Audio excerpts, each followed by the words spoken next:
Berdasarkan keterangan dari sejumlah pedagang beras di pasar tradisional Kota Palembang, pada 30 Oktober 2017, harga beras mulai merangkak naik. Edi Wijaya, pedagang beras, menyampaikan, terhitung sejak sepekan lalu, harga beras eceran mulai mengalami kenaikan, yakni berada di Rp11.500 per kilogram. Dari harga sebelumnya hanya Rp10.000 per kilogram. Kenaikan harga beras ini berdampak pada berkurangnya penjualan hingga 25%. Dalam sehari biasanya mampu menjual 40 kg per hari, kini hanya 30 kg per hari. Sekarang masih 11 ya, Kalau dulu masih 10.000 per kilo. Iya. Ini sejak kapan kok naiknya ke 11,5 ini, Pak?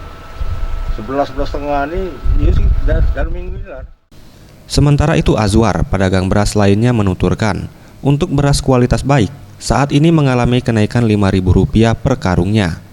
Jika biasanya untuk per karung dengan berat 20 kg beras dijual di kisaran harga Rp105.000 hingga Rp108.000, saat ini mencapai Rp110.000 hingga Rp113.000 per karung.